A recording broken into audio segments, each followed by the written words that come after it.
ప్రగతి రూపం దాల్చే కార్యక్రమాలను మన ముందుంచి మన పిల్లలకి ప్రత్యేక శిక్షణ ఇచ్చి ఓపికగా ఇక్కడ ఉన్నటువంటి మహిళా అడ్వైజర్స్కి మా పిల్లల తరఫున ప్రత్యేక ధన్యవాదాలు తెలుపుకుంటున్నాం. ముఖ్యంగా మేము ఫీల్డ్లోకి వెళ్ళినప్పుడు భార్గవ్ సార్ డ్రోన్ పైలట్ చాలా ఓపికగా తనకు తెలిసినటువంటి నైపుణ్యాన్ని పరిపక్వంగా పిల్లల ముందుంచాడు. చాలా మంది పిల్లల్ని తన సాయశక్తుల 5 రోజుల్లోనే ఉత్తీర్ణులు చేసినందుకు అతను ప్రత్యేక ధన్యవాదాలు తెలియజేస్తున్నాం. మరి ముఖ్యంగా ఈ కార్యక్రమంలో మన డిఎస్ నాయుడు సార్ గారు ఒక మాట ఇచ్చారు. పిఎం ఉషా అనే కార్యక్రమం తరపున మన కళాశాలకి భవిష్యత్తులో ఎలాంటి కార్యక్రమాలు వచ్చినా మేము ముందు ఉంచుతాననే మాట ఇచ్చాడు. దానికి ప్రత్యేక ధన్యవాదాలు తెలియజేస్తున్నాం సార్. మరి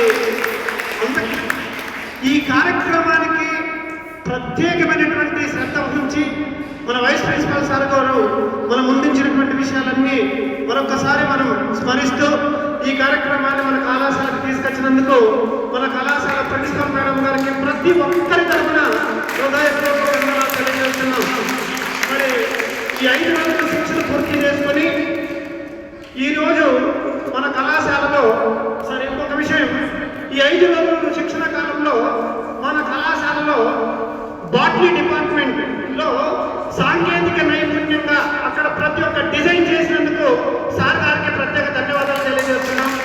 మరి అదేవిధంగా ఇక్కడ మీరు నేర్చుకున్నందుకు మీ ప్రశంసా పత్రాలను అందజేయబడము. అంతకన్నా ముందు ప్రత్యేకంగా తెలియజేయడం ఏమంటే, మీరు డ్రోన్ పైలట్లో నేర్చుకున్న విద్యార్థులు, మరి సాయి టెస్టింగ్లో సభ్యత్వం తీసుకున్న విద్యార్థులు అందరూ సోమవారం ఉదయం ప్రతి ఒక్క విద్యార్థిని మీ వాటర్ బాటిల్ 1 లీటర్ వాటర్ బాటిల్లో ఆఫ్ తీసేసి అందులో మట్టి వేసి ఏదో ఒక మొక్కను తీసుకురావాలని మరి మేడం గారు ఇప్పుడే మాకు తెలియజేశారు. అందరూ తప్పనిసరిగా 100 మొక్కలని మనం ఎంతమంది అయితే పాల్గొన్నామో అన్ని మొక్కలు కాలేజీ ఎన్ఎస్ఎస్ గార్డెన్లో ఉంచాలని ప్రత్యేకంగా తెలియజేస్తున్నాం. మరి ఇప్పుడు ఈ శిక్షణ కాలంలో మీరు కనబరిచిన ప్రతిభకి మీరు సభ్యత్వం